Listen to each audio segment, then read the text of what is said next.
महाराष्ट्र में अगले 15 से 20 दिन में एक बड़ा चमत्कार होगा। दरअसल विधायक निर्दलीय रवि राणा ने ये सनसनीखेज दावा किया है। उन्होंने कहा कि शरद पवार भाजपा के साथ आ सकते हैं और फिर अजित पवार को मुख्यमंत्री का पद मिल सकता है। उन्होंने कहा कि ये जरूरी है कि शरद पवार देश के विकास के लिए पीएम नरेंद्र मोदी का समर्थन करें। रवि राणा ने कहा कि इसके लिए मैंने हर उस जगह पर गणेश जी से प्रार्थना की जहां मैं गया था। उन्होंने कहा कि शरद पवार के आने पर हम राज्य से लेकर केंद्र तक मजबूत सरकार देखेंगे। निर्दलीय विधायक रवि राणा को डिप्टी सीएम देवेंद्र फडणवीस का करीबी माना जाता है। उनकी पत्नी नवनीत रवि राणा अमरावती लोकसभा सीट से सांसद है।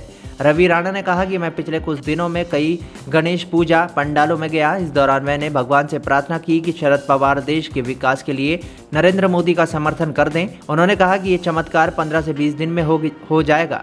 इसके साथ ही वो ये दावा भी कर गए कि शरद पवार के साथ आने पर महाराष्ट्र के मुख्यमंत्री अजित पवार हो सकते हैं।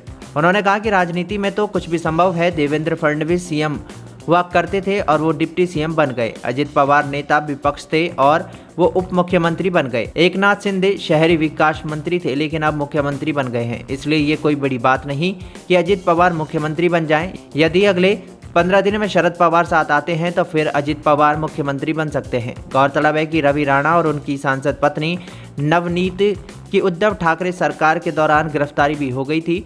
नवनीत रवि राणा ने उद्धव के घर के बाहर हनुमान चालीसा पढ़ने का ऐलान किया था, जिसके बाद उन्हें अरेस्ट भी कर लिया गया था।